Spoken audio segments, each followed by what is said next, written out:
ਵਾਹਿਗੁਰੂ ਸਾਹਿਬ JIO. ਸਾਧ ਕੀ ਮਹਿਮਾ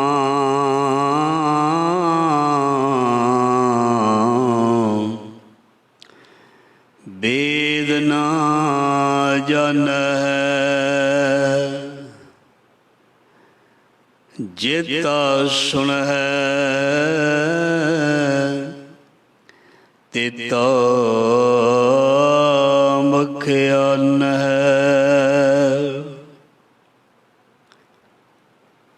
ਸਾਧ ਕੀ ਉਪਮਾ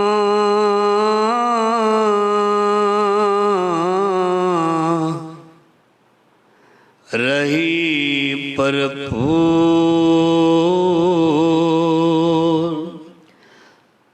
ਸਾਧ ਕੀ ਉਪਮਾ ਤਹਿ ਗੁਣ ਤੇ ਦੂਰ।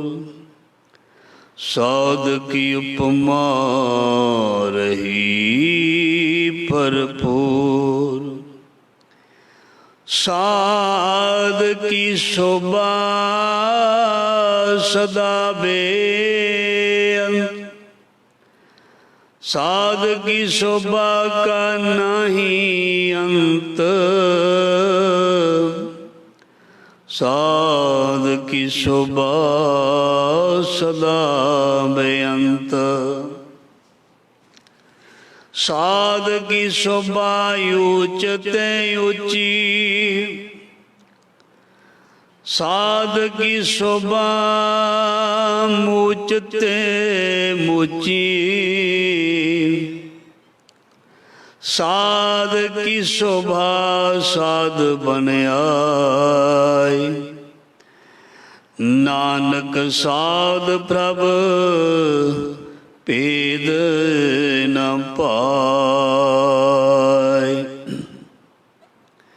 ਸਤਿਗੁਰ ਆਇਓ ਸ਼ਰਨ ਤੁਹਾਰੀ।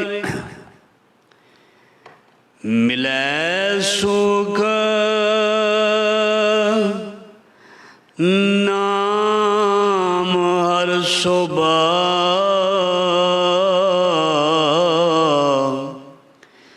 ਚਿੰਤਾ ਲਾਹੇ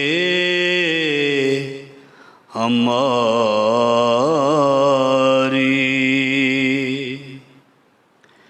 ਅਵਰ ਨ ਸੂਝੈ ਦੂਜੀ ਠਾਰ।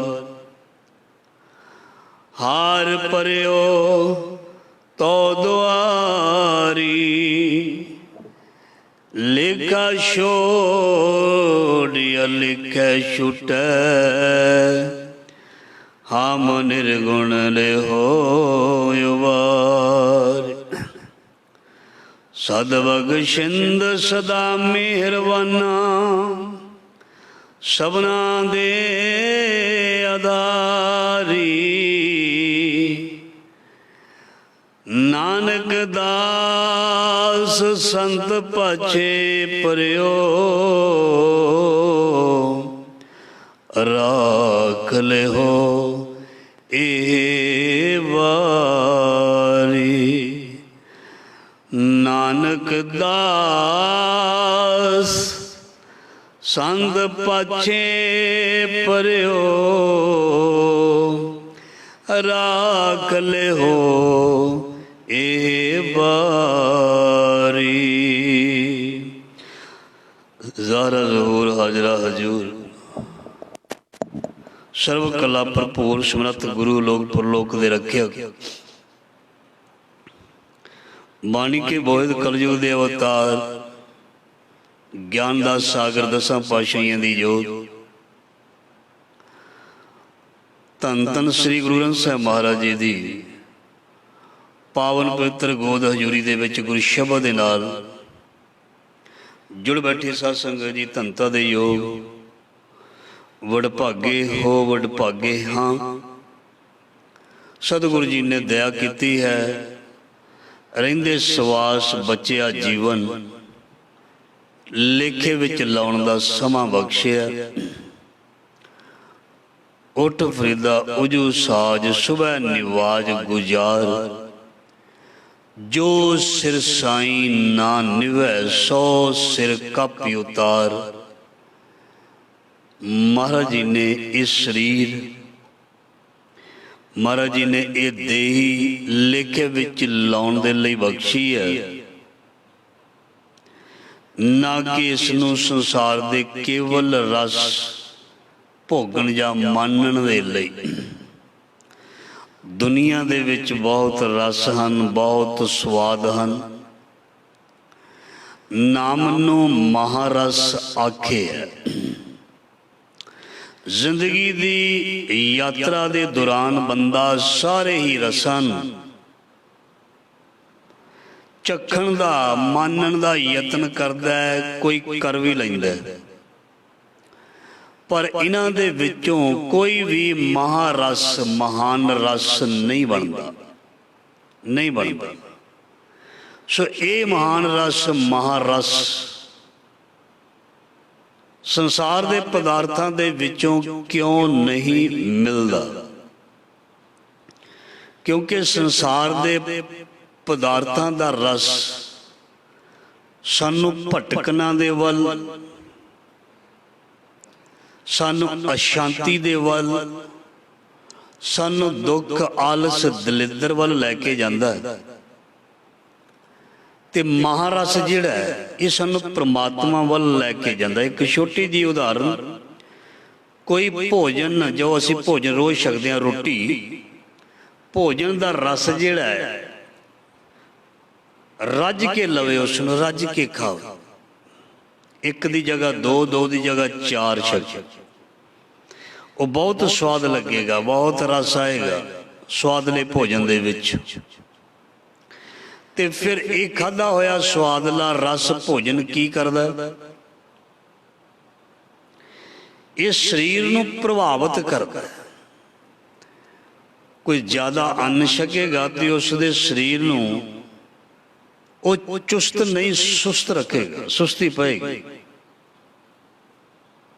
सो इस करके ये तो एक भोजन है ना, एक सिंपल एक खाना है, इहदा प्रभाव भी तन ते हुंदा है। जद तन ही नहीं उठेगा ते मन भजन बंदगी किवें करेगा? ये तो एक भोजन है। इस तो इलावा होर बहुत रस ने दुनिया दे विच। जे कोई बंदा उन्हां वल लग जाए, जे लगातार उन्हां नूं भोगदा रहे, जिवें पंक्ति असीं सरवण कीती, आपी ने भोग भोग कह होए भस्मड़ भौर सिधाया, वड्डा होआ दुनीदार गल संगल घत चलाया। ये रस जिहड़े ने मनुख नूं पतन वल भी लैके जा सकदे ने। पतन केवल ताकत दा नहीं हुंदा, शरीर दा भी हो जांदा है, सुरत दा भी हो जांदा है। सो इसलिए महारस, महारस, महान रस जो नाम तो रस मिलता है, महाराज जी कहते ये पियो, अमृत रसना पियो प्यारे। ये सारे जाने तुसी इकट्ठे हो गए भाई, इस महान रस नूं पियो, अमृत पीवो, सदा चिर जीवो, हर सिमरत आनंदे अनंता, रंग तमाशा पूर्ण आसा, कबे ना व्यापे चिंता। जो तुसी सच दी बाणी विचार राही, कीर्तन राही, कथा राही श्रवण करदे हो, इसनूं अमृत कहंदे ने, अमृत रस। जो चीज साडी अंतर आत्मा नूं जगाए, ज्ञान का प्रकाश करे, सानू ज्ञान की रोशनी दवे, उसनों आत्मक ज्ञान या आत्म रस क्या, उसनों आत्मक आनंद भी कहा जा सकता है। जिसनों बाणी विच रोज पढ़ते हैं, आनंद आनंद सब को कहे, आनंद गुरु ते जाने। आनंद आत्मक रस नूं भी कह सकते हैं। इहदा मतलब ये आत्मक रस, आत्मक आनंद या आत्मक ज्ञान जिन्हां ने भी प्राप्त किया रोज तुसीं सरवण करते हो उन्होंने गुरु तो ही किया, क्योंकि गुरु नूं ये रस का पता है, गुरु नूं इस रस बारे जानकारी है। उस्ताद नूं जिस चीज़ बारे जानकारी होंदी है वो अपने शागिर्द नूं वो चीज़ सिखा दिंदा जां दे दिंदा। जे उस्ताद दे कोल वो नुकता होएगा तो वो जरूर देगा। गुरु दे कोल की है? ज्ञान दी रोशनी, महारस। ते ये गुरु सब तो वड्डी दात होंदी है, ये सानू दे देंदे ने, पर देख के देंदे ने, परख के देंदे ने। एवें नहीं भी जिवें लंगर लगा हुंदा है भी आ जाओ जिहड़ा मर्जी छक जाओ। मना तो इत्थे भी नहीं नाम दे लंगर दी, पर जिहड़ी कीमती वस्तु है नाम रूपी, ये महाराज जी कहते विरले विरले दी झोली दे विच पैंदी है। क्योंकि जो कीमती चीज़ है, जो कीमती चीज़ है उसनों कीमती जगह ते ही रखना चाहिए जां रखी जाती है। दुध जो असी लियाउंदे हां, धारां कढ़दे हां, दुध नूं बहुत कीमती मन्निया गया, भावें वो 50, 100, 200 रुपए किलो की गल नहीं है। दुध नूं वैसे बड़ा कीमती मन्निया गया, इसदा मुल कोई नहीं। इस करके जदों दुध नूं चोया जांदा है, धार कढ़ी जाती है जिस बर्तन दे विच, वो बर्तन जिहड़ा है बहुत ही साफ सुथरा होना चाहिए, तां जो उस बर्तन भांडे दे विच पिया होया दुध किधरे फट ना जाए, उबालन तो पहला ही किधरे खराब ना हो, इसलिए इसका ध्यान रखा जाए। सो जिवें असी किसी थंधियाई वाले भांडे विच दुध नहीं पाउंदे, खास करके चंगी तरह कह दिंने आ अपने बच्चों नूं, परिवार नूं चंगी तरह मांज लई, इस विच दुध पाउणा, कोई खटास ना इहदे विच होवे। इसलिए गुरु जिहड़ा जदों नाम इस दे हिरदे दे विच पाउणा चाहुंदा है ते सब तो पहला इसदा हिरदा देखदा है भी इस दे हिरदे दे विच इह टिक जाएगा, ये इस नाम नूं, इस बख्शिश नूं संभाल लेगा, किधरे एक खराब तो नहीं कर देगा, जां किधरे इस नूं गवा ते नहीं लेगा। ये इस योग हो गया। पुराने समयां दे विच लोग साधुआं दे कोल जाके 2-2, 5-5, 10-10, 12-12, 20-20 साल जाके सेवा करया करदे सन, सेवा करते सन। चाहे असी गुरु काल देख लीए या पिछे युग देख लीए, पिछे तो पिछे चले जाइए, साधुआं दे कोल हमेशा जिहड़े सिक्ख्या लैण वाले वो उत्थे जाके रहिंदे हुंदे सन, क्योंकि उत्थे उन्हां दा मन ते तन बहुत पक्का कीता जांदा सी, उन्हां दे भांडे नूं साफ कीता जांदा सी, उन्हां दे भांडे नूं साफ कीता जांदा सी, उन्हां नूं परखिया जांदा सी, उन्हां नूं दबकिया झिड़किया भी जांदा सी, उन्हां दे विच नुक्स भी कढे जांदे सन, तां जो इन्हां दे अंदर सहनशीलता दी भावना, इन्हां दे विच निमरता दी भावना आ जाए। निमरता जां सहनशीलता दी भावना दा पता कदों लगदा है? जदों कोई आप शब्द कह दवे उसनूं बंदा सह जाए ते फिर प्यार दे नाल बोले, इनू कह दिता जांदा सहनशीलता जां निमरता। ते ये चीज़ जिहड़े ने उस्ताद लोग जां गुरु पातशाह ये अपने शिष्य विच पहला देखते सन, परखते सन भी ये किधरे छोटी जी गल ते झगड़ा करन तैयार तो नहीं हो जाता, ये एकदम किधरे काला तो नहीं पै जाता, ये सबर संतोखी भी है। ये चीज़ां जड़ियां ने कोल रह के इन्हां नूं देखिया जांदा सी, परखिया जांदा सी, ते फिर उस शिष्य नूं, उस सिख नूं बहुत कीमती चीज़ नामदान ये दिता जांदा सी। उस समय चरण पौहर साडे गुरुआं दे समय ये दिती जांदी सी नौवें पातशाह तक। सो चरनामृत सिखां पिलाया। नाम कीमती है, नाम महान रस है। सो असी अज दे युग दे विच जे समझना होवे अज किदां नाम रस पीए। सो अज ते बहुत तकड़ी तकनीक है साडे कोल, इंटरनेट है, विकास हो गया हर पासे। सो अज भी असी नाम रस नूं, महारस नूं इस इंटरनेट राही, मीडिया राही, सोशल मीडिया राही उहदे विच जो सानू सच सत दा विचार सुनने नूं मिलदा है, उहदे राही असी भी अमृत रस नूं चख सकदे हां, पी सकदे हां, प्राप्त कर सकदे हां। ये तकनीक ही है ना। 200 या 500 फुट का वड्डा हाल होवे, दूर एक स्टेज होवे, उत्थे कोई वक्ता या कोई प्रचारक बैठा बोल रहा हो, जे उसके अगे माइक रूपी तकनीक ना होवे, उहदी आवाज़ जिहड़ी है 10-20 फुट तो अगे नहीं जा सकती।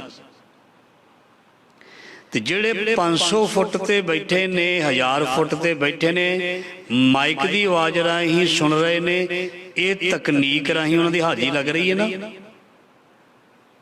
एक बहुत वड्डा हाल है, कोई 2000 स्क्वेयर फुट का ला लो या 5000 स्क्वेयर फुट का ला लो, जब 500 या 1000 मीटर का ला लो, उत्थे तक वक्ते की आवाज़ जिहड़ी है, प्रचारक की आवाज़ नहीं पहुँचती, उहदे मूँह दे मुहरे माइक लाया जाता है।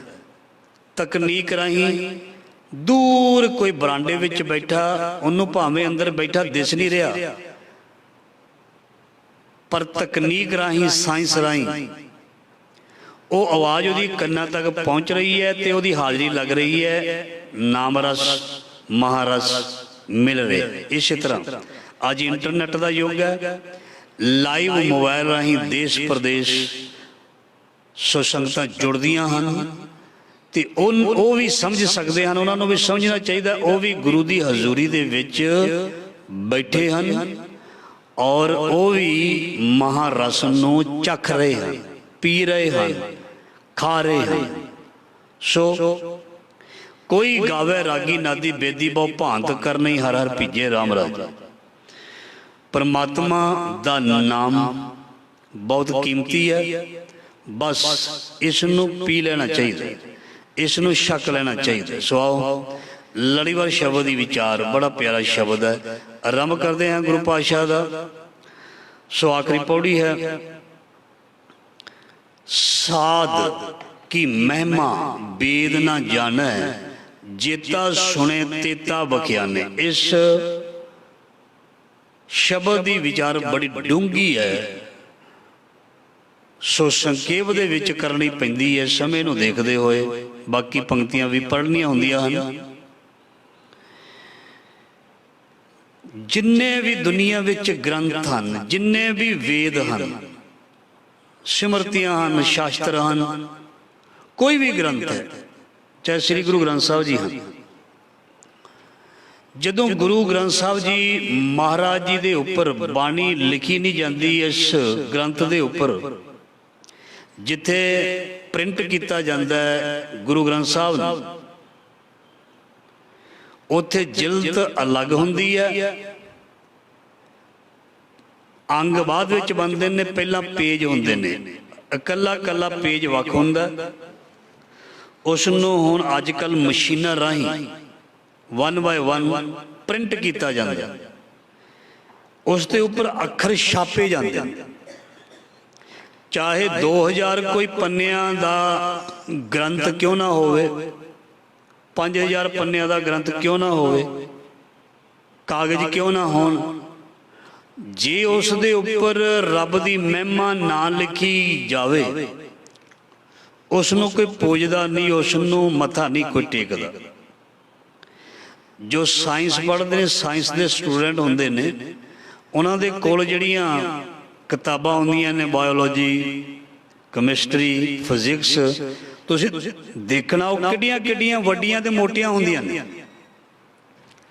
ਉਹਨੂੰ ਕੋਈ ਧਾਰਮਿਕ ਗ੍ਰੰਥ ਸਮਝ ਕੇ ਮੱਥਾ ਨਹੀਂ ਟੇਕਦਾ, ਉਹਨੂੰ ਦੁਨਿਆਵੀ ਗਿਆਨ ਵਿਦਿਆ ਦਾ ਗਿਆਨ ਸਮਝ ਕੇ ਅਸੀਂ ਸਤਿਕਾਰ ਜ਼ਰੂਰ ਕਰਦੇ ਹਾਂ। ਜਦੋਂ ਖਾਲੀ ਪੰਨਿਆਂ ਦੇ ਉੱਪਰ, ਪੇਪਰ ਦੇ ਉੱਪਰ, ਜਦੋਂ ਰੱਬ ਦੀ ਸਿਫਤ ਸਲਾਹ, ਇਲਾਹੀ ਬਾਣੀ, ਧੁਰਕੀ ਬਾਣੀ, ਕਿਸੇ ਮਹਾਂਪੁਰਖ ਦੀ ਬਾਣੀ ਉਸ ਦੇ ਉੱਪਰ ਲਿਖੀ ਜਾਂਦੀ ਹੈ, ਪ੍ਰਿੰਟ ਕੀਤਾ ਜਾਂਦਾ ਹੈ, ਫਿਰ ਉਸ ਦੀ ਕੀਮਤ ਪੈਣੀ ਸ਼ੁਰੂ ਹੋ ਜਾਂਦੀ ਹੈ। ਜਦੋਂ ਗੁਰੂ ਗ੍ਰੰਥ ਸਾਹਿਬ ਮਹਾਰਾਜ ਜੀ ਦੇ ਅੰਗ ਜਿਹੜੇ ਨੇ ਪ੍ਰਿੰਟ ਹੁੰਦੇ ਨੇ, ਜਦੋਂ 1430 ਅੰਗ ਪ੍ਰਿੰਟ ਹੋ ਜਾਂਦੇ ਨੇ, ਜਿਲਦ ਚੜ੍ਹ ਜਾਂਦੀ ਹੈ, ਪੂਰੀ ਛਪਾਈ ਹੋ ਜਾਂਦੀ ਹੈ, ਫਿਰ ਅਸੀਂ ਮੰਨ ਲੈਂਦੇ ਹਾਂ ਇਹ ਸ੍ਰੀ ਗੁਰੂ ਗ੍ਰੰਥ ਸਾਹਿਬ ਜੋਤ ਹੈ, ਜੋਤ ਹੈ। ਇਸ ਕਰਕੇ ਗੁਰੂ ਦੀ ਬਾਣੀ ਨੂੰ, ਗੁਰੂ ਦੀ ਬਾਣੀ ਨੂੰ, ਗੁਰੂ ਦੇ ਉਸ ਸੰਦੇਸ਼ ਨੂੰ, ਉਹਦੇ ਤੁੱਲ, ਉਹਦੇ ਸਮਾਨ ਕੋਈ ਵੀ ਨਹੀਂ ਹੈ ਔਰ ਕੋਈ ਵੀ ਉਸ ਨੂੰ ਜਾਣ ਨਹੀਂ ਸਕਦਾ। ਗ੍ਰੰਥ ਇੱਕ ਗ੍ਰੰਥ ਹੈ, ਇੱਕ ਧਾਰਮਿਕ ਗ੍ਰੰਥ ਹੈ। ਗ੍ਰੰਥਾਂ ਦੇ ਵਿੱਚ ਕਈ ਗ੍ਰੰਥ ਹੁੰਦੇ ਨੇ, ਉਹਨਾਂ ਵਿੱਚ ਕਹਾਣੀਆਂ ਵੀ ਹੁੰਦੀਆਂ ਨੇ। ਜੋ ਅਸੀਂ ਪੜ੍ਹਦੇ ਹਾਂ ਸਿੱਖ ਲੋਕ, ਅਸੀਂ ਸ੍ਰੀ ਗੁਰੂ ਗ੍ਰੰਥ ਸਾਹਿਬ ਜੀ ਪੜ੍ਹਦੇ। ਵੇਦ ਸ਼ਾਸਤਰ ਹਨ, ਉਹ ਵੀ ਸਤਿਕਾਰਤ ਹਨ, ਪਰ ਜੋ ਸਾਡੇ ਗੁਰੂਆਂ ਨੇ ਸਾਨੂੰ ਗੁਰੂ ਗ੍ਰੰਥ ਸਾਹਿਬ ਜੀ ਦੀ ਮਹਿਮਾ ਦੱਸੀ ਹੈ, ਅਸੀਂ ਇਸ ਦੀ ਤੁਲਨਾ ਕਿਸੇ ਦੇ ਨਾਲ ਨਹੀਂ ਕਰਨੀ ਚਾਹੁੰਦੇ, ਪਰ ਆਪਣੇ ਆਪ ਦੇ ਵਿੱਚ ਇਹ ਆਪਣੇ ਆਪ ਵਿੱਚ ਸਿਰਮੌਰ ਹਨ। ਆਪਣੇ ਆਪ ਦੇ ਵਿੱਚ ਦੁਨੀਆ ਦੇ ਬਾਕੀ ਗ੍ਰੰਥਾਂ ਨਾਲੋਂ ਮਹਾਰਾਜ ਜੀ ਦੀ ਬਾਣੀ ਨੂੰ ਜੇਕਰ ਪੜ੍ਹ ਕੇ ਦੇਖੀਏ ਤੇ ਸ੍ਰੇਸ਼ਟ ਕਹਿ ਸਕਦੇ ਹਾਂ। ਸਤਿਕਾਰਤ ਸਾਰੇ ਹੀ ਹਨ। ਸੋ ਇਸ ਕਰਕੇ ਨਾਮ ਦੀ ਮਹਿਮਾ ਨੂੰ ਕੋਈ ਜਾਣ ਨਹੀਂ ਸਕਦਾ। ਜੋ ਸਤਿਪੁਰਖ ਬੋਲੇਗਾ ਉਹੀ ਉਹ ਦੱਸੇਗਾ। ਕੋਈ ਵੀ ਗ੍ਰੰਥ ਬੋਲ ਨਹੀਂ ਸਕਦਾ ਜਦੋਂ ਤੱਕ ਕਿਸੇ ਪੀਰ, ਕਿਸੇ ਰੱਬ ਦੇ ਪਿਆਰੇ ਨੇ, ਗੁਰੂ ਨੇ, ਮਹਾਂਪੁਰਖ ਨੇ ਉਹਦੇ ਵਿੱਚ ਬੋਲ, ਇਲਾਹੀ ਬੋਲ ਨਾ ਪਾਏ ਹੋਣ ਕਿਸੇ ਗ੍ਰੰਥ ਵਿੱਚ। ਸੋ ਇਸ ਕਰਕੇ ਬੜੀ ਪਿਆਰੀ ਪੰਕਤੀ ਹੈ, ਸਾਧ ਕੀ ਮਹਿਮਾ ਵੇਦ ਨ ਜਾਣੇ, ਜੇਤਾ ਸੁਣੇ ਤੇਤਾ ਬਖਿਆਨੇ। ਸਾਧ ਕੀ ਉਪਮਾ ਤਹਿ ਗੁਣ ਤੇ ਦੂਰ, ਸਾਧ ਕੀ ਉਪਮਾ ਰਹੀ ਭਰਪੂਰ। ਇਹ ਆਖਰੀ ਅਸ਼ਟਪਦੀ ਦੀ ਆਖਰੀ ਪੌੜੀ ਹੈ। ਪਿਛਲੀਆਂ 7 ਪੌੜੀਆਂ ਦੇ ਵਿੱਚ ਤੁਸੀਂ ਸਾਧ ਦੇ ਬਾਰੇ ਸਰਵਣ ਕਰ ਲਿਆ। ਸਾਧੇ ਹੋਏ ਨੂੰ ਕਹਿੰਦੇ ਨੇ, ਜੋ ਗੁਰੂ ਦੇ ਚਰਨਾਂ ਵਿੱਚ ਜੁੜਿਆ, ਗੁਰਮਤਿ ਅਨੁਸਾਰ ਚੱਲਦਾ, ਉਹ ਸਾਧ ਹੈ, ਉਹ ਗੁਰਮੁਖ ਹੈ। ਸੋ ਸਾਧ ਦੀ ਜਿਹੜੀ ਉਪਮਾ ਹੈ, ਉਹ ਦੁਨੀਆ ਦੇ ਵਿੱਚ ਜਿੰਨੇ ਵੀ ਗੁਣ ਹੈ ਉਹਨਾਂ ਨਾਲੋਂ ਵੀ ਉੱਤਮ ਹੈ, ਸਭ ਤੋਂ ਉੱਚੀ ਹੈ। ਉਸ ਵਰਗੀ ਕੋਈ ਹਸਤੀ ਨਹੀਂ। ਜਿਹੜਾ ਗੁਰਮੁਖ ਹੈ ਨਾ, ਅਸਲ ਦੇ ਵਿੱਚ ਗੁਰਮੁਖ, ਗੁਰੂ ਨਾਨਕ ਪਾਤਸ਼ਾਹ ਨੂੰ ਵੀ ਗੁਰਮੁਖ ਆਖਿਆ ਜਾਂਦਾ। ਬੜੀ ਵਾਰ ਮੈਂ ਦੱਸਿਆ, ਆਪ ਜੀ ਦੇ ਨਾਲ ਸਾਂਝ ਪਾਈ ਹੈ। ਗੁਰੂ ਨਾਨਕ ਵਰਗਾ ਗੁਰਮੁਖ ਦੁਨੀਆ ਤੇ ਕੋਈ ਨਹੀਂ, ਜਿਸ ਨੂੰ ਭਾਈ ਗੁਰਦਾਸ ਜੀ ਨੇ ਲਿਖਿਆ, ਗੁਰਮੁਖ ਕਲ ਵਿੱਚ ਪ੍ਰਗਟ ਹੋਆ। ਸਾਧ ਕੀ ਉਪਮਾ ਤਹਿ ਗੁਣ ਤੇ ਦੂਰ, ਸਾਧ ਕੀ ਉਪਮਾ ਰਹੀ ਭਰਪੂਰ। ਸਾਧ ਜਾਂ ਪਰਮਾਤਮਾ, ਇਹਦੇ ਵਿੱਚ ਕੋਈ ਭੇਦ ਨਹੀਂ ਹੈ, ਇਹ ਸਮਾਨ ਹੀ ਨੇ। ਸਾਧ ਕੀ ਉਪਮਾ ਰਹੀ ਭਰਪੂਰ, ਬੜੀ ਜ਼ਿਆਦਾ ਉਪਮਾ, ਬਹੁਤ ਜ਼ਿਆਦਾ, ਪੂਰੀ ਫੁੱਲ ਭਰੋ ਭਰੀ ਅਨਕੋ ਨਕ। ਸਾਧ ਕੀ ਸ਼ੋਭਾ ਕਾ ਨਾਹੀ ਅੰਤ, ਸਾਧ ਕੀ ਸ਼ੋਭਾ ਸਦਾ ਬੇਅੰਤ। ਜੇ ਕੋਈ ਉਸ ਦੀ ਸ਼ੋਭਾ ਪੂਰੀ ਕਰਨੀ ਚਾਹੇ, ਜਿਵੇਂ ਰੱਬ ਦੀ ਸ਼ੋਭਾ ਪੂਰੀ ਨਹੀਂ ਕੀਤੀ ਜਾ ਸਕਦੀ, ਵੱਡੇ ਕੀਆਂ ਵਡਿਆਈਆਂ ਕਿਛ ਕਹਿਣਾ ਨਾ ਜਾਏ, ਇਸ ਤਰ੍ਹਾਂ ਨਾਮ ਜਪਣ ਵਾਲੇ ਦੀ ਵੀ ਸ਼ੋਭਾ ਜਿਹੜੀ ਹੈ ਉਹ ਪੂਰਨ ਤੌਰ ਤੇ ਕੋਈ ਉਸ ਨੂੰ ਵਡਿਆਈ ਨਹੀਂ ਦੇ ਸਕਦਾ। ਜਾਂ ਇੰਝ ਵੀ ਕਹਿ ਸਕਦੇ ਹਾਂ ਵੀ ਨਾਮ ਦੇ ਬਦਲੇ, ਰੱਬ ਦੀ ਸਿਫਤ ਦੇ ਬਦਲੇ ਕੋਈ ਕੁਝ ਵੀ ਉਹਦੇ ਤੁੱਲ ਬਰਾਬਰ ਕੋਈ ਚੀਜ਼ ਰੱਖ ਨਹੀਂ ਸਕਦਾ। ਜਾਂ ਇੰਝ ਵੀ ਕਹਿ ਸਕਦੇ ਹਾਂ ਮੁੱਲ ਨਹੀਂ ਉਤਾਰ ਸਕਦਾ, ਉਹਦਾ ਦੇਣਾ ਨਹੀਂ ਦੇ ਸਕਦਾ। ਜੋ ਇਹ ਕੀਮਤੀ ਅੱਖਰ ਹਨ ਬਾਣੀ ਦੇ, ਜੋ ਵੀ ਇਸ ਨੂੰ ਕੋਈ ਸੁਣਾਉਂਦਾ, ਜੋ ਵੀ ਇਸ ਦੀ ਕੋਈ ਡਿਸਕਸ਼ਨ ਕਰਦਾ, ਉਹਦੀ ਵਡਿਆਈ ਕਹੀ ਨਹੀਂ ਜਾ ਸਕਦੀ। ਸੁਣਾਉਣ ਬਦਲੇ ਉਹਨੂੰ ਦੁਨੀਆ ਦੀ ਭਾਵੇਂ ਸਾਰੀ ਦੌਲਤ ਦੇ ਦਿੱਤੀ ਜਾਵੇ, ਉਹ ਵੀ ਇੱਕ ਤੁਛ ਭੇਟਾ ਹੋਏਗੀ, ਕੁਝ ਵੀ ਨਹੀਂ। ਬਾਣੀ ਦੇ ਬਦਲੇ, ਕੀਰਤਨ ਕਥਾ ਰਸ ਦੇ ਬਦਲੇ ਕੋਈ ਵੀ ਵਸਤੂ ਅਸੀਂ ਪੈਸੇ ਦੇ ਰੂਪ ਦੇ ਵਿੱਚ ਜਾਂ ਹੋਰ ਕਿਸੇ ਚੀਜ਼ ਵਿੱਚ ਦੇ ਰੂਪ ਦੇ ਵਿੱਚ ਦਿੰਦੇ ਹਾਂ, ਉਸ ਨੂੰ ਕੇਵਲ ਭੇਟਾ ਕਿਹਾ ਜਾਂਦਾ, ਕੀਮਤ ਨਹੀਂ। ਕਿਉਂਕਿ ਰੱਬ ਦੇ ਪਿਆਰਿਆਂ ਦੀ ਤੇ ਰੱਬੀ ਬਾਣੀ ਦੀ ਕੋਈ ਕੀਮਤ ਨਹੀਂ, ਕੋਈ ਕੀਮਤ ਨਹੀਂ। ਇਸ ਕਰਕੇ साध की उपमा रही भरपूर, साध की शोभा का नाही अंत, साध की शोभा सदा बेअंत। सो ये बहुत बेअंत वडियाई है जिहड़ी आपां अपनी जबान तो कदे भी पूर्ण तौर ते नहीं कर सकते। साध की शोभा ऊच ते ऊची, साध की शोभा मूच ते मूची, साधु दी सिफत सलाह, साधिया होयां दी शोभा महाराज जी कहते हैं बहुत उच्ची है, क्योंकि उन्हों का जीवन उच्चा हुंदा। उच्चा बंदा वही हुंदा जिहदी सोच विचार सुरत उच्ची ते सुची हुंदी है, कोई भी हो सकता। सो साध की शोभा ऊच ते ऊची, साध की शोभा मूच ते मूची, मतलब बहुत वड्डी है, बहुत वड्डी है, बहुत ज्यादा। ये चीज काश सानू समझ आ जाए तो असी कदरदान बन सकते। बंदे ने किसी रब की गल सुनाने वाले बंदे की कदर की करनी है, गुस्ताखी माफ। जो गुरु ने सानू इन्नी मिठी प्यारी बाणी सरवण करवाई है, सानू ग्रंथ के रूप में दिती है, बहु गिनती दे विच अजे तक दुनिया ने ऐसे सतगुर की अजे तक भी पूर्ण कदर नहीं की। जो बाणी सुनाउंदा उहदी पूर्ण कदर ते एक पासे रह गई। बहुत मुश्किल है, करदे ने पर बहुत घट गिनती दे विच, क्योंकि बहु गिनती जिहड़ी है ना धार्मिक लोकां नूं भी धार्मिक धंधे वाला ही समझते हैं भी ये धार्मिक धंधा इन्हां दा। जदों इदां दी सोच है कोई सत्कार नहीं होएगा। जदों असीं किसे नूं रब सानू तां दसेगा, ध्यान देना, जदों असीं किसे सामने वाले नूं रब मन्नांगे। असीं कहने भी सानू रब दिस जाए, पहला रब नूं मनना तो पेगा ना भी आ भी रब, ओ भी रब, उपर भी रब, हेठां भी रब, उत्तर पूर्व सारे पश्चिम दखण सारिया पासे वो रब ही रब। जदों ये मन मनेगा, गरीब विच अमीर विच, राजे विच भिखारी विच, धनवान विच निर्धन विच, गोरे विच काले विच, सब विच, वैरी विच मित्र विच रब है। जदों ये चीज़ मन ली जाएगी फिर सत्कार भी होएगा। जदों मन मनेगा ही नहीं, किसी नूं पहला अपने तो वड्डा बंदा जाने, इज्जत उहदी हुंदी है। जदों कोई किसी नूं वड्डा जानदा ही नहीं, उहदी इज्जत किवें? घर दे विच भी कई बार इस तरह हुंदा है, कई बार वड्डियां नूं इग्नोर कर दिता जांदा है, उन्हां दी इंसल्ट हो जांदी है, उन्हां दी इज्जत नहीं हुंदी। जे वड्डे नूं वड्डा समझिया जाए इज्जत तां हुंदी है, जे रब नूं रब समझिया जाए रब तां मिलदा है।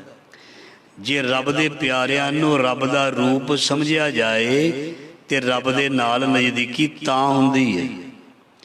ਤੇ ਜੇ ਉਹ, ਕਿਉਂਕਿ ਆਮ ਤੇ ਖਾਸ ਵਿੱਚ ਫਰਕ ਬਹੁਤ ਹੈ।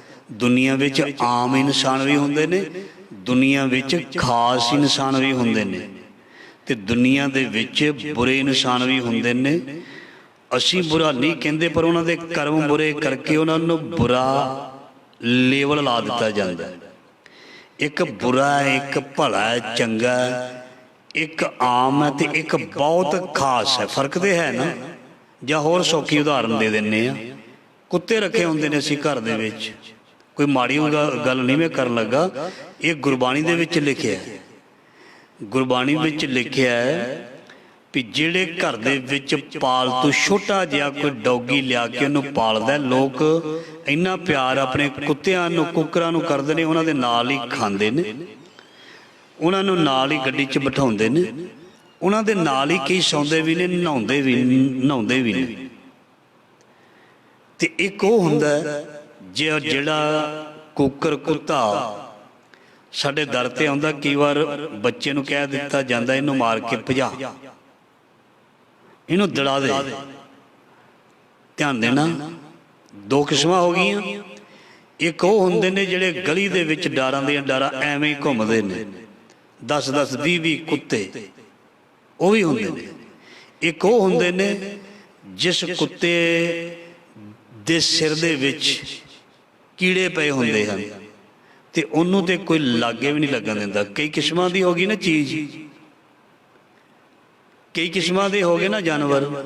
ਗੁਸਤਾਖੀ ਮਾਫ, ਬੰਦੇ ਵੀ ਕਈ ਕਿਸਮ ਦੇ ਨੇ, ਗੰਦੀ ਬਿਰਤੀ ਵਾਲੇ, ਚੰਗੀ ਬਿਰਤੀ ਵਾਲੇ, ਪਰਉਪਕਾਰੀ ਬਿਰਤੀ ਵਾਲੇ, ਗੁਰੂ ਦੀ ਵਫਾਦਾਰੀ ਵਾਲੇ।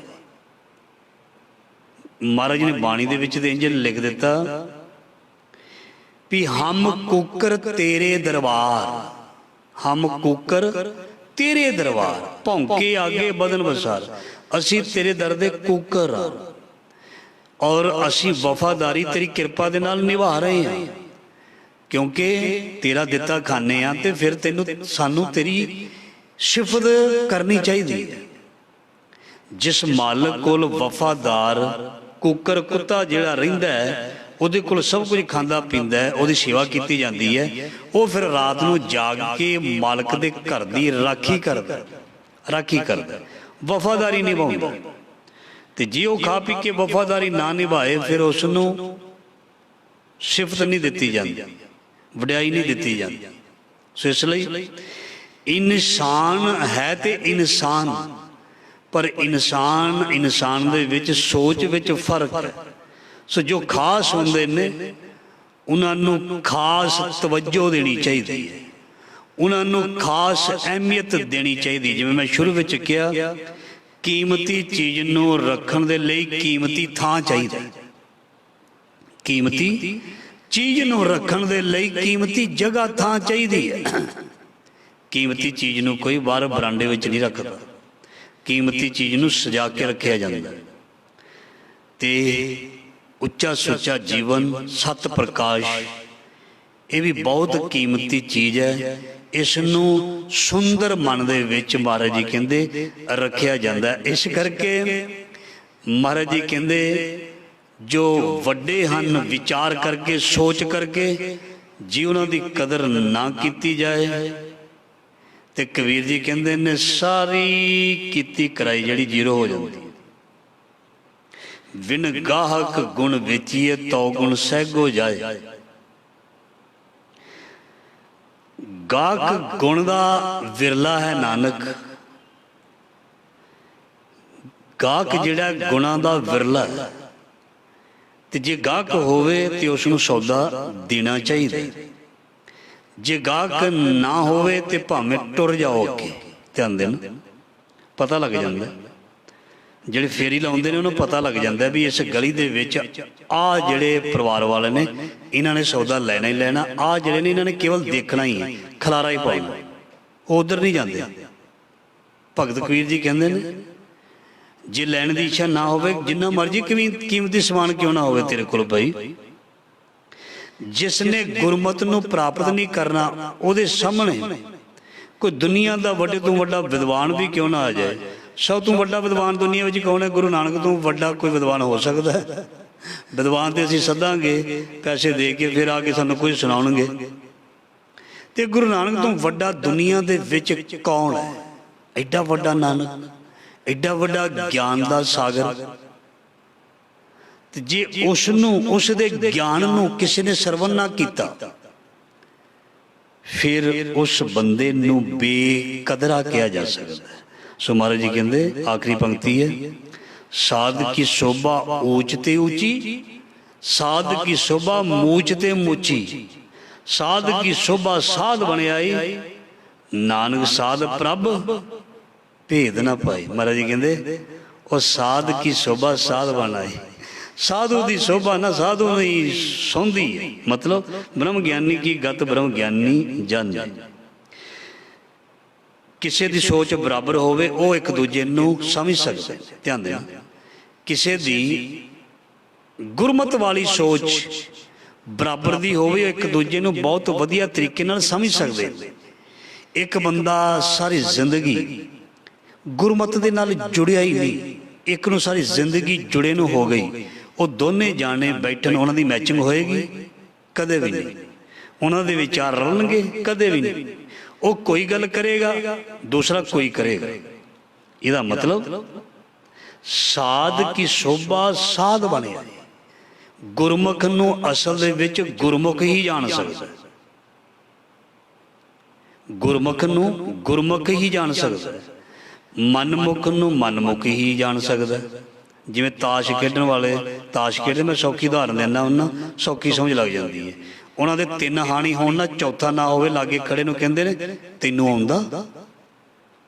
वो कहंदा नहीं।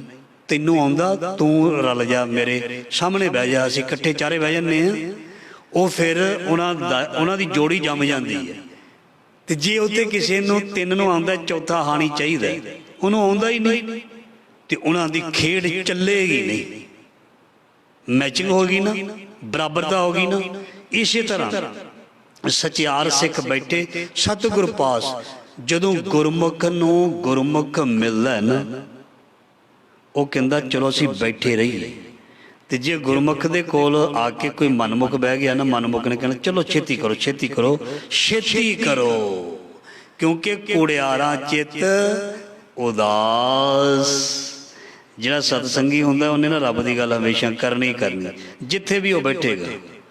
दूसरे नूं चंगी नहीं लगनी, उन्हें कोई ना कोई बहाना ला के कहना उठ चलो, क्योंकि सारियां उहदे ते टुक जानियां ने ना, सारियां उस ते टुकनियां, सारियां ही उस ते टुकनियां। इस करके महाराज जी कहंदे, सचियार सिख बैठे सतगुर पास, कुड़ियार कुड़ियारी जाए रले, कुड़ियारा चित उदास। उन्हां दा चित नहीं लगदा, उन्होंने चित नहीं लगता। इस करके बई रब की शोभा आ देखो, आ सोशल मीडिया ते लाइव चलता पिया सीधा, बिच बड़ा गंद मंद चलता है, सारी दुनिया देखती। उत्थे ना बड़े लाइक करने वाले हज़ारां, उहदे बड़े व्यूज़ देने वाले, सानू कोई मतलब नहीं, कोई देखे ना देखे, एक ही कोई सुन लेना, एक ही, एक भी ना सुने, गुरु दे सुन रहे ने ते गल बन जाएगी। उस गंद नूं देखण वालियां दी गिनती तुसीं देखोगे हज़ारां लखां दे विच होएगी। कि कोई भी सच का उपदेश, कोई भी सच की गल कोई भी करता होवे, सोशल मीडिया ते देख लेना, बहुत गिनती ना मात्र होंदी है, ना मात्र होनी भी इदां वैसे चाहिए है। भीड़ नहीं चाहिए, भीड़ नहीं चाहिए, भीड़ कोलों की लेना, भीड़ दे विच ते धक्के पैंदे ने। महाराज जी ने कहा सी गुरु नानक ने, मैनू भीड़ नहीं चाहिए लैणिया, मैनू तेरे वर्गा हीरा चाहिए, मैनू इको ही चाहिए, मैनू वो भीड़ नहीं चाहिए। होवे एक लाइक हो, बहुतियां दी जरूरत नहीं, एक तू तो खेल शुरू है। गुरु नानक इको ही है, मैं तो कल्याण दास दा, गुरु तेग बहादुर दा इको ही है। कौन? साहिबे कमाल दशमेश पिता। भीड़ की करनी है, थोड़े होण, ठेठ पंजाबी कहां चज दे होण, चंगे होण, कदरदान होण, बस पर चंगी गल हुंदी है जे चंगी चीज़ दे नाल जुड़िया जाए, चंगी चीज़ नूं सुनिया जाए, चंगियां दी संगत कीती जाए, बंदा संगी जांदा। चंगियां नूं चंगियां नाल गलबात करन तो भी संगदा, चंगे दे कोल बैठण तो भी संगदा, पर बुरे दे कोल बैठण तो भी नहीं संगदा, गलबात करन लग्गिया भी नहीं संगदा, मूँह दे विचों बोल कड्ढण लग्गा भी नहीं संगदा।